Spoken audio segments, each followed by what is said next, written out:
Say for the sake of argument, your friend Gabe is starting to worry you. Gabe's always been just, a regular guy, not very political. He likes video games, sci-fi, comics, Star Wars, and anime. White guy shit. The only offbeat thing about him is you suspect there's like a 20% chance he's a furry. For all intents and purposes, Gabe is a normie. But recently, Gabe's been spending a lot of time on some radically conservative forums and listening to radically conservative podcasts and picking some radically conservative arguments with you and your friends. You never would have expected this, not from Gabe. And given the speed it's happened, it's worrying to think where it might be headed. How have the alt-right gotten their hooks into your friend? If you've ever known a Gabe, this video's for you. Here's how to radicalize a normie. Step 1, identify the audience. What you need to know before we begin is around 2013, the Nazis went online. Hate groups in the US, as tracked by the Southern Poverty Law Center, had been growing in number since the Knots, but between 2012 and 2014, they dropped by almost a quarter. Patriot groups dropped by over a third. However, hate crimes stayed about the same. Radical conservatism was not shrinking, but decentralizing. Still radical and still often violent, but now full of white nationalist nomads unlikely to join a formal organization. This didn't make them harmless. What it did was protect their asses from the typical hate group cycle of getting the public's attention, making allies in conservative media, swelling their numbers, and then eventually disgracing themselves with failures in fighting and, often enough, members committing horrific acts of violence, which come with social and sometimes legal consequences for all the other members. So the alt-right and their fellow travelers these days don't so much have members. They have hashtags, followers, viewers, and subscribers. This insulates them from their own audience. If Gabe, as a member of that audience, were to go out and commit a crime on their behalf, there'd be little doubt they had a hand in radicalizing him, but it'd be very hard to claim they told him to do it. On some of these sites where Gabe spends hours and hours of his day, he's never created an account or left a comment. The people radicalizing him don't even know he's there.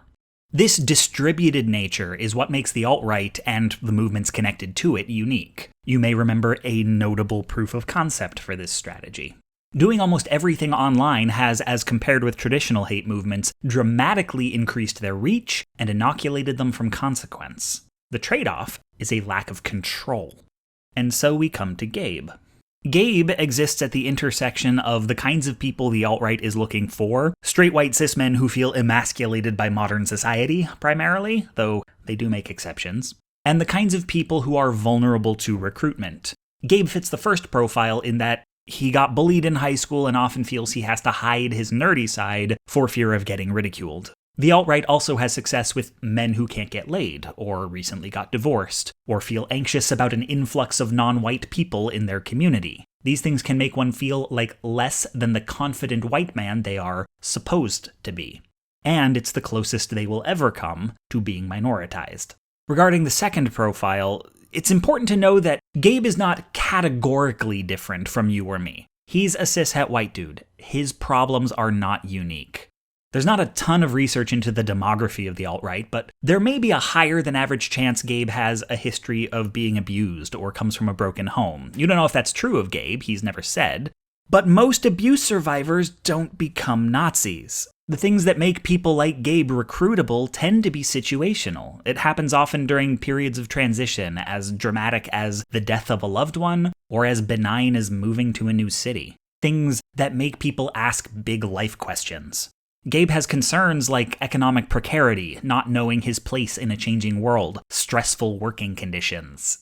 In other words, Gabe is suffering under late capitalism, same as everyone, and it's entirely plausible he could have gone down the path to becoming a leftist. Now, this is not to make an economic anxiety argument. The animating force of the far right is and always has been bigotry.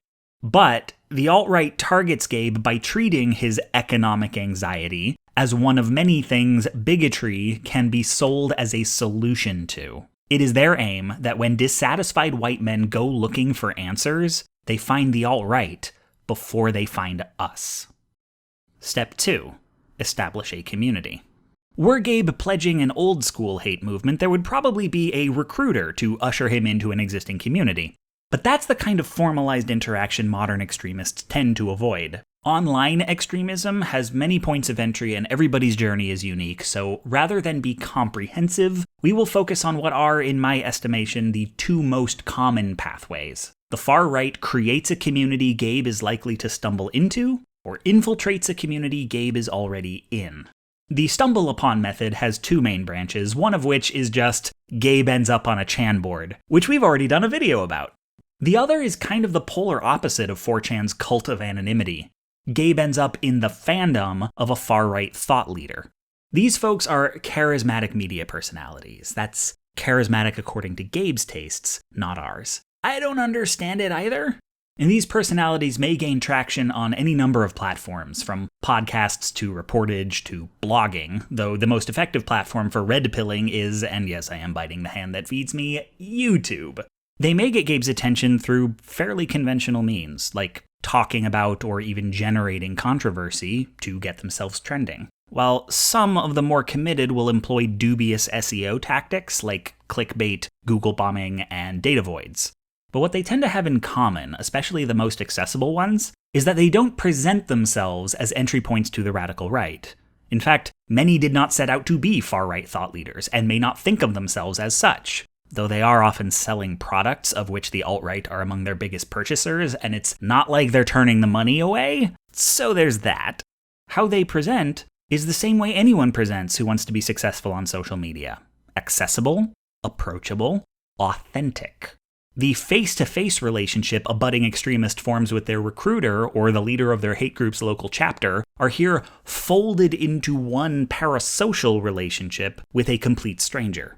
Why this person appeals to Gabe is they're not selling politics as politics, but conservatism as a kind of lifestyle brand. They rely heavily on critiquing or ridiculing the left. Feminists are oversensitive, black people unintelligent, queer folks doomed to loneliness, and trans people insane. Now, I don't know if it's a coincidence that these are all things Gabe thinks about himself in his low moments. By contrast, they don't sell conservatism as having sounder policies or a more coherent moral framework, but that abandoning progressive principles and embracing conservative ones will make Gabe happier. Remember, Gabe isn't looking for white nationalism or misogyny. What he wants is the cure to his soul sickness. And these friendly micro-celebs are here to offer a shot of life advice with politics as the chaser. It is extremely important that politics be presented as a set of affects, not a set of beliefs. The second pathway is infiltration, which is its own beast. Media personalities sometimes become gateways to the right almost by accident. They do something edgy, a part of their audience reacts positively, and facing no real consequence, they do it more. This leads to further positive reinforcement from conservative fans, the rest of the audience acclimates, and the cycle repeats, the personality pushing the envelope further and further based on what flies with their increasingly conservative audience. In this way, they become a right-wing figure by both radicalizing and being radicalized by their audience. Infiltration is deliberate. The far right will reliably target any community that has 1.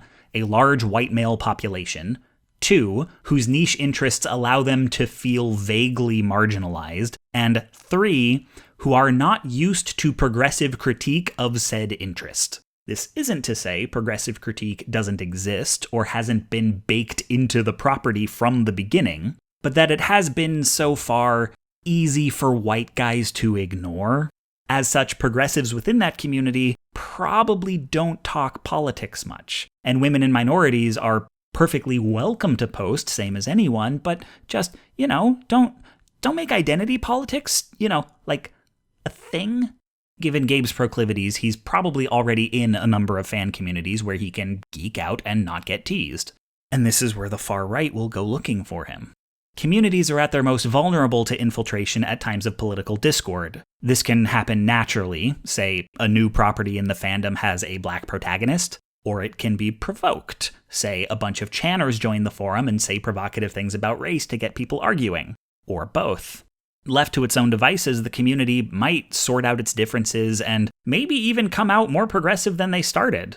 But with the right pressure applied in the right moment, these communities can devolve into arguments about the need to remove a nebulously defined politics from the conversation. The adage about bros on the internet is political means anything I disagree with. But it would be more accurate to say here, political means anything on which the community disagrees. For instance, Nazis are bad is an apolitical statement because everyone in the community agrees. It's common sense and therefore neutral. But paradoxically, Nazis are good is also apolitical. Because Nazis are bad is the consensus, Nazis are good must just be an edgy joke. And even if not, the community already believes the opposite, so the statement is harmless, tolerable.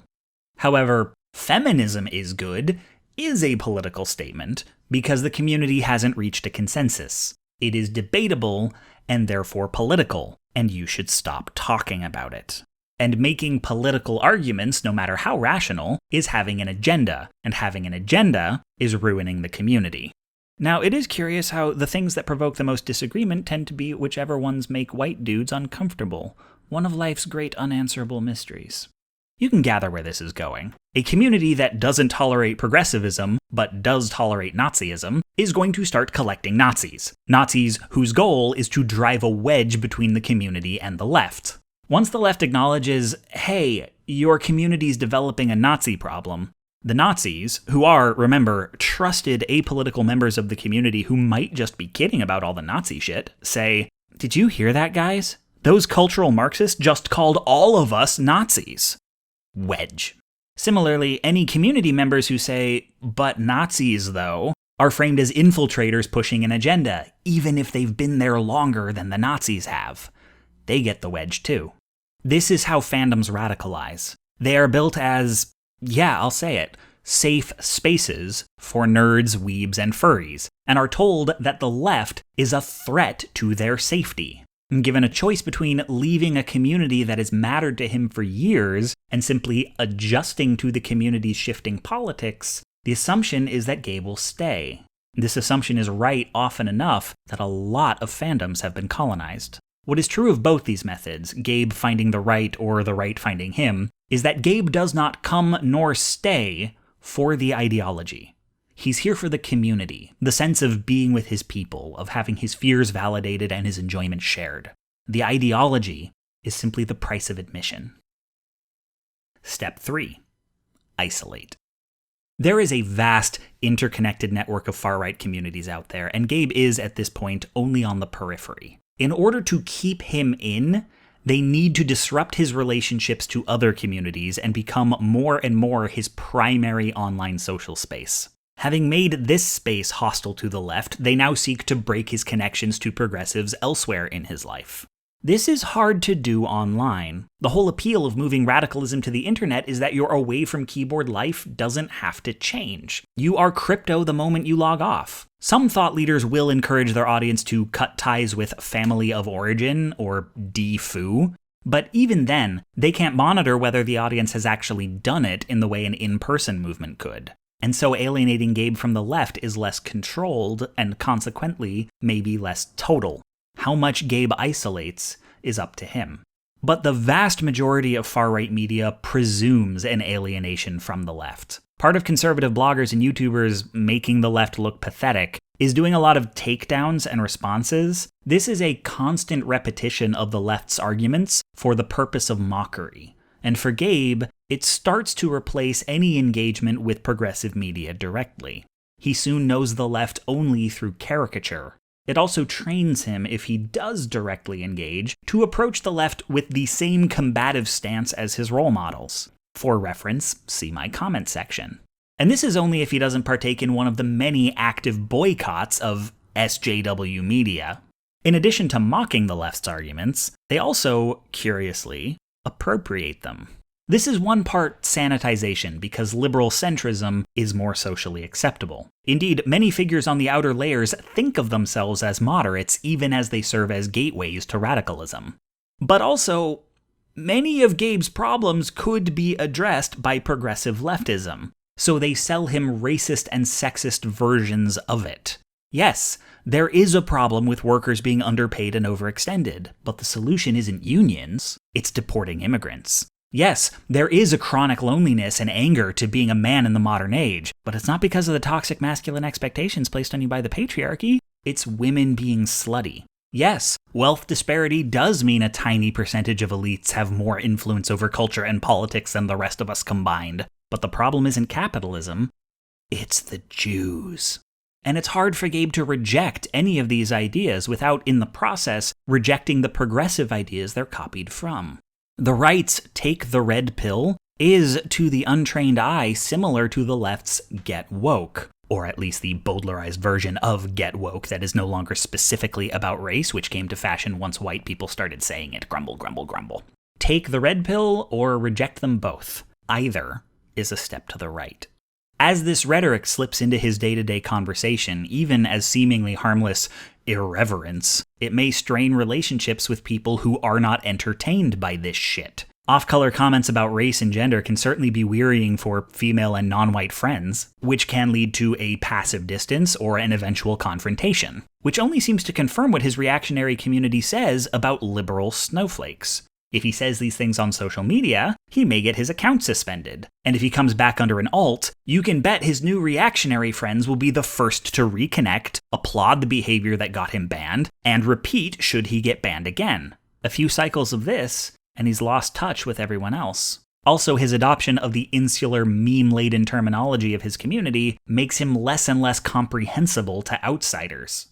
Over time, sources of information get replaced with community-approved ones. Conservative news, conservative YouTube, conservative Wikipedia if he's really committed. The algorithm soon takes note and stops recommending media from the left. He stops watching shows with a liberal agenda, which usually means shows starring women and people of color. Now, there is evidence that the human mind responds to fictional characters similarly to real people, and that consuming diverse media can decrease bigotry in ways roughly analogous to having a diverse group of friends, which is one of many reasons we say representation matters. By consuming a homogeneous media diet, Gabe stymies his ability to have even parasocial relationships with anyone who isn't a cishet conservative white dude or one of their approved exceptions. To the extent that any of this happens, it happens at Gabe's discretion and at his own chosen pace. It has not been forced on him, only encouraged and rewarded. But the fact that it hasn't been forced can make him all the more willing to accept it, because it seems safe to consider. Even though his life and social circle are changing to accommodate, he does not feel committed. But many Gabes have walked these halls, and if they close the door behind them, there is nowhere left to go but down. Step 4. Raise their power level. And they say we ruined anime. Consider the ecosystem of the alt-right as layers of an onion, with Gabe sitting at the edge and ready to traverse towards the center. No, I'm not just going to reiterate the Pewdie pipeline, though if you haven't seen it, I recommend that you do. The outer layer of the onion is extremism at its most plausibly deniable. Without careful scrutiny, the public-facing figureheads could pass as dispassionate, and the websites as merely problematic rather than softly fascist. It is valuable if Gabe believes this as well, that at this stage, he believed the bigotry is simply trolling, the extremists an insignificant minority, and any report of harassment faked. That he believe where he is as deep as the rabbit hole goes, and that he continue to believe this at each successive layer. People in the deepest crevices of the alt-right self-report getting red-pilled on multiple issues at different times in their journey to the center of the onion. If Gabe's first red pill is about the SJWs coming for his free speech, he'll think that's all anyone in his community believes. There's no real racism here, people are just making a point about their right to offend people. Then, when he gets red-pilled on the white genocide, he'll laugh at those alt-light cucks who tried to sweep the race realists under the rug, and at himself for having once been one, but acknowledge that those channels and websites are still useful for onboarding people, so he won't denounce them. At the same time, nobody takes those manosphere betas seriously. And this process is reiterated with every pill swallowed. Gender essentialism, autogynephilia, birtherism, Sandy Hook truth, Pizzagate, QAnon if he's really out there. The heart of the onion is typically the Jewish question, but these can happen in any order and in any number. But each layer sells itself as being finally the ultimate truth. Each denies the validity of the others. The layers ahead, they don't exist, and you are certainly not being directed towards them. They're just the fevered imaginations of overreacting liberals, while the people behind are asleep, where you are now awake. That's why they chose the red pill as their metaphor. Take it, and everything will be revealed. That's why it cozies up with conspiracism. But what's supposed to follow is that this knowledge help Gabe in some way, and it doesn't. Blaming immigrants doesn't actually fix the economy, and hating women doesn't make men less lonely. But having been alienated from everything outside the onion, once that sinks in, the only recourse on offer is to seek out the next pill.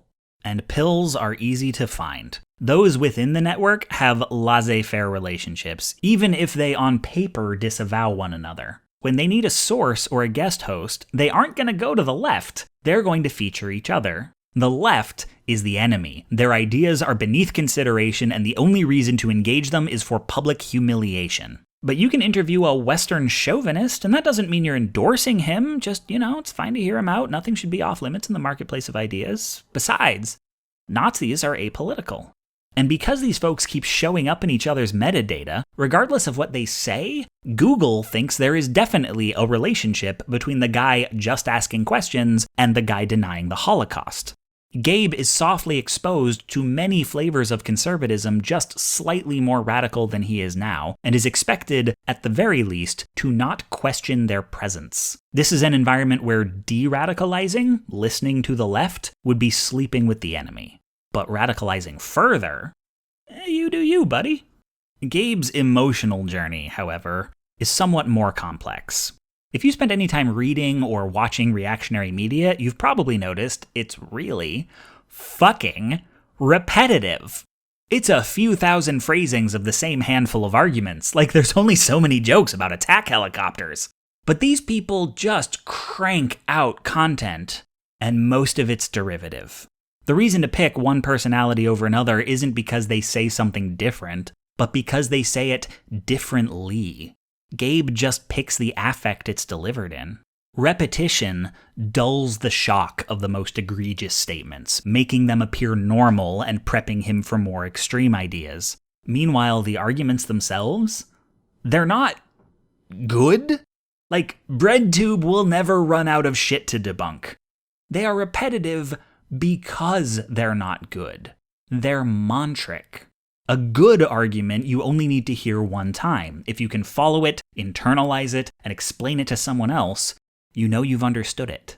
But a bad argument can't convince you on its own merits, so it will often rely on affect.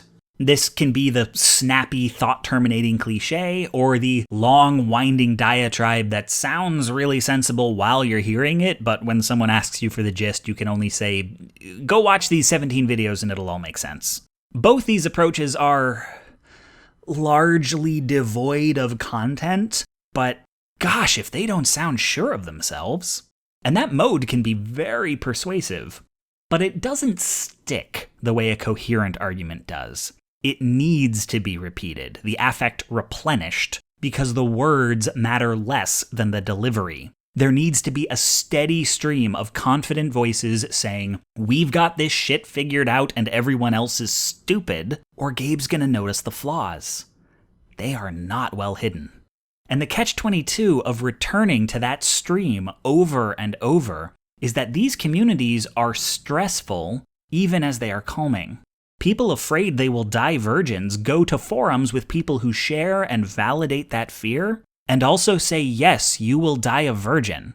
People afraid Syrians are coming to kill us all watch videos by people who share and validate that fear, and also say, yes, Syrians are coming to kill us all. Others have already pointed out that rubbing your face in your worst anxieties is a form of digital self-harm, but I need you to understand the toxic recursion of it. Gabe is going to these communities to get upset. Every emotion is converted into anger because sadness, fear, and despair are paralyzing, but anger is motivating. Whatever his problems, there's always someone he can scapegoat for them, and Gabe feels less helpless when he's pissed off. And so while he's topping up on reassuring nonsense, he's also topping up on stress. And being cut off from everyone outside the network, the only place he knows to go to release that stress is back to the place that gives it to him. It's a feedback loop, pulling him deeper and deeper on the promise that, at some point, relief will come. It is a similar dynamic that keeps people in abusive relationships. When someone in Gabe's community makes a racist joke, they are presenting Gabe with a choice between the human interaction of laughing with his friends and his societal responsibility not to be a fucking racist. And not laughing seems ridiculous. Everybody's friends here, no one's getting hurt. This is harmless. And so the irreverent race joke draws a line between the personal and the political and suggests that one can be safely prioritized over the other. One way to look at radicalization is being asked to stick with that seemingly innocuous decision as the stakes are raised incrementally. First with edgier humor, and then comments that are funny because they're shocking, but you couldn't really call them jokes, and then funny comments that are also sincerely angry. But in each instance, since he laughed with his bros the last time, it stands to reason he should keep favoring the personal over some abstracted notion of politics. This is why the progressive adage, "the personal is political," is among the most threatening things you can say in these spaces. I'm not trying to make a slippery slope argument. Most of us who laughed at edgy jokes when we were teenagers didn't grow up to be Nazis. It is a slippery slope in the specific context of being in community with people trying to radicalize you. Gabe is a lonely white boy in need of friends, and laughing at a racist joke is personal, and not laughing is political. Staying in a community that has Nazis in it is personal, and leaving is political. The personal is what brings people together, and the political drives them apart. The "only if some of them are bigots" part of that sentence is usually lopped off. There's this joke on the internet that nerds perceive only two races, white and political. Following that logic, what could be more apolitical than an ethno-state? They are banking on his willingness to adapt his beliefs to suit an environment that meets a need. That same need can be satisfied by white nationalism. There are few things more seductive to people who doubt their own worth than being told, "You are valuable simply for being white, and you can sub in male, cis, straight, allosexual, or able-bodied." It just takes priming. By the time Gabe officially embraces bigotry, he's already been acting like a bigot for months. The red pill is just the moment he says it out loud. Change Gabe's surroundings, and you change Gabe. Step 5. The final step in a traditional extremist group would be getting a mission. But that is one thing the alt-right can't do. Once you start giving clear directives, you can't play yourselves off as a bunch of unaffiliated hashtags and think tanks. You are now a formalized movement accountable to its followers, and can be judged and policed as such. To my mind, Charlottesville was an attempt to become such a movement, taking things offline and getting all the different groups working collectively. And as so often happens when these people get in the same space, especially with no official leaders and no means of control over their members, it backfired. Their true colors came out before they were ready, and a counter-protester lost her life. This would be the point where historically an extremist group starts to disintegrate. Their veneer of respectability gone, they are now hated by the public, the media wants nothing more to do with them, and everyone not in jail turns on each other or goes underground. This is also the point where the liberal establishment says, "My job here is done," and utterly fails to retake control of the narrative, allowing the next batch of radicals to pick up more or less where the last one left off. But to an already decentralized group like the alt-right, Charlottesville was bad, but eminently survivable. People retreated back to the internet with its code words and anonymous forums, but that's where much of the work was already done anyway. The platforms where they organized kept tolerating them, the authorities didn't classify them as terrorists, and any disgraced figureheads were replaced with up-and-comers. The major change in strategy is that it doesn't seem anyone has tried to formalize the alt-right since. So where does that leave Gabe? He's gone through this whole process of largely hands-off indoctrination, and I should stress, his journey may look like what we've outlined here, or it may look different in places. This video is not comprehensive. But now he's swallowed every pill he cares to, he blames half a dozen minorities for everything he sees as wrong with the world, and no one will give him anything to do. You've got this ad hoc movement frothing young men into a militant fervor, and then just leaving them to stew in their own hate. Should we really be surprised at how many commit mass shootings? This is a machine for producing lone wolves. Leaving men to take up arms of their own volition is a way of enacting terror while being just outside the popular conception of a terror cell. There are also, of course, more classic militias that will offer Gabe clear directives. They are recruiting from the same pool. And Gabe may stop short of this, settling in a middle layer that suits him or finding the inner layers too extreme. But violence is the logical conclusion of an ideology of hate.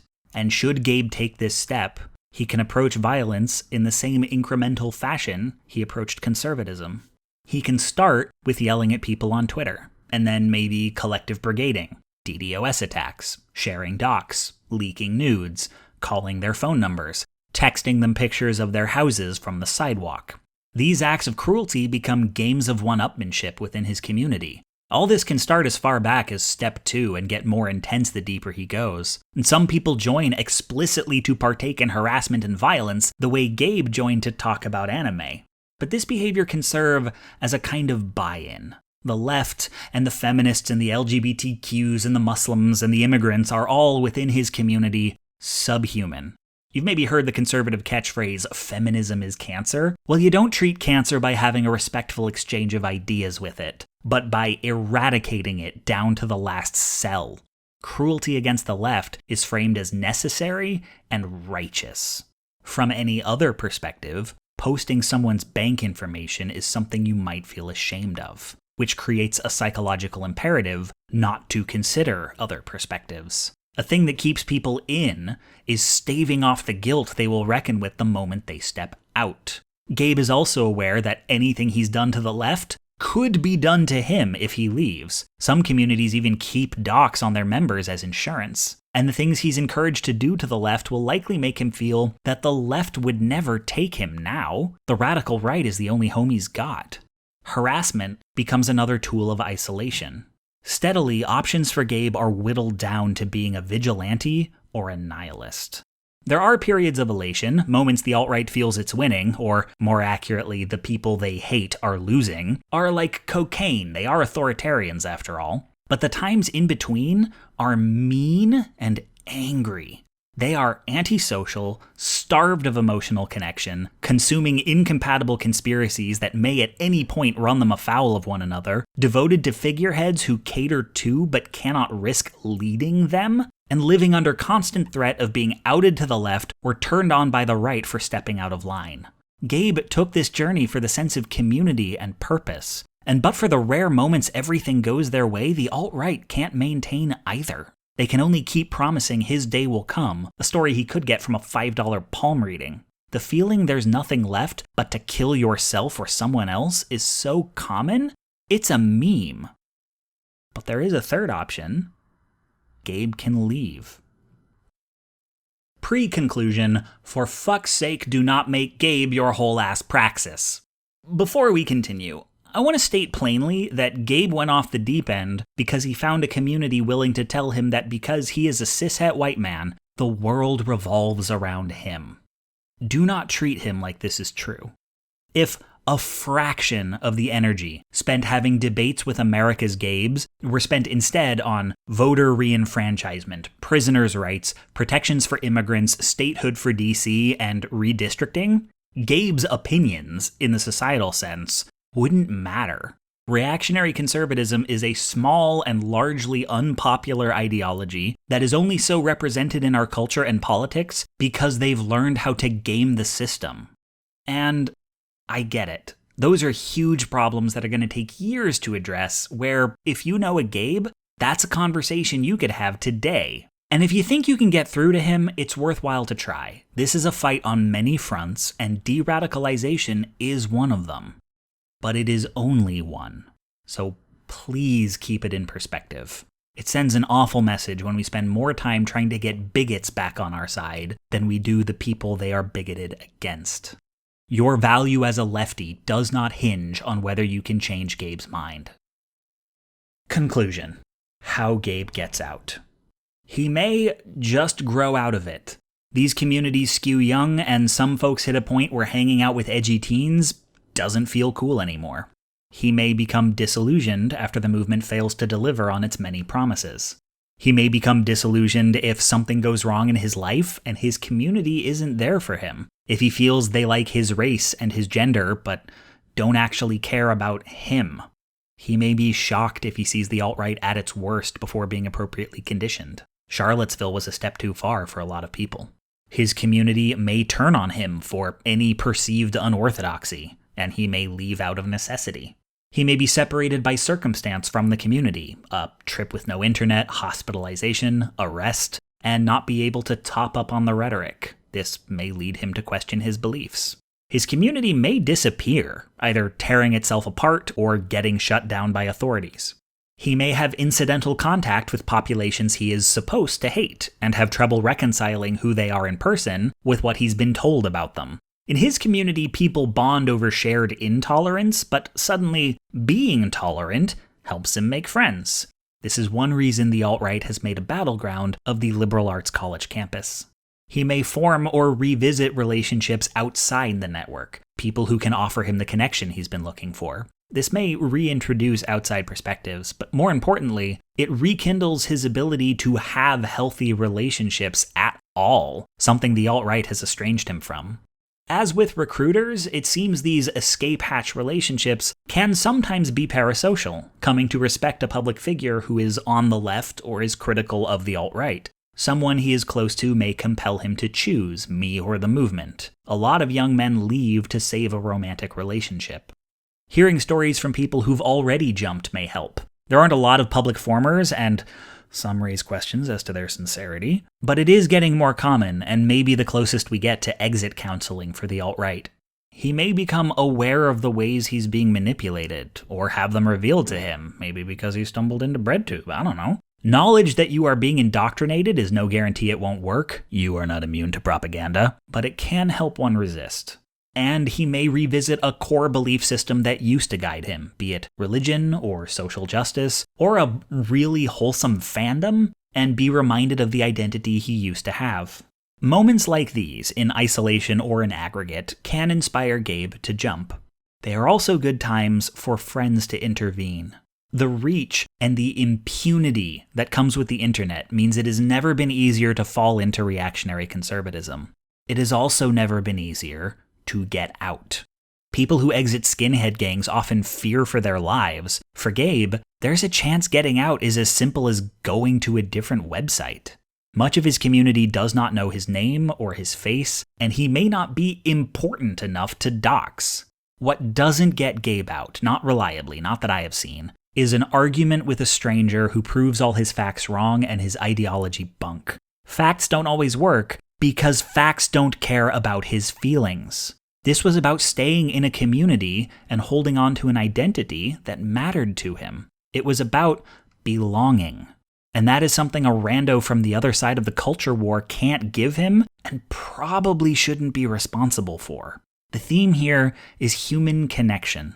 Before he can do the work of disentangling himself and facing the guilt of what he's believed and maybe done, he has to know there's something for him on the other end of it. That the right hasn't ruined him. They've told him all of history is groups fighting each other over status and that without his clan he'll be in exile. He needs a better story. I don't know that lefty spaces are ideal for this, in no small part because bringing someone who's a bit of a Nazi but working on it into diverse communities is questionable. And it probably wouldn't be good for him either. Having just gotten out of a toxic belief system, he's going to be deeply skeptical of all ideologies. In a perfect world, people who care about Gabe could build for him, to use a therapy term, a holding space. Someplace private, physical or digital, where Gabe can work out his feelings, where he is both encouraged and expected to be better, but is not in the moment judged. That comes later. It is delicate and time-consuming work that should not be done in public, but we find these beliefs built up over the course of months or years tend to fall away very quickly with a shift of environment. Change Gabe's surroundings and you change Gabe. But instead, a lot of people who jump are functionally deprogramming themselves, which is working for a lot of them, but it's haphazard, and there are recidivists. If you don't personally know a Gabe or have training as a counselor, you may not be in a position to help him. Possibly there are things you can do to disrupt the recruitment process or prevent infiltration of spaces you're in. I'm looking into it, but talk to your mods. But elephant in the room, meaningful change will require reform on the part of platform holders. Tools to disrupt this process already exist and are being used on groups like ISIS, but they're not being used on the alt-right because they try oh so hard not to get classified as terrorists. And also any functioning anti-radicalization policy would require banning a lot of conservative politicians. So there's that. But what makes our story better than theirs is that the fight for social and economic justice, though it is long and difficult and frustrating, when it works, it fulfills the promise the right can't keep. It materially makes people's lives better. I am not prone to sentimentality or to giving these videos happy endings, but one thing we have that the alt-right doesn't is hope.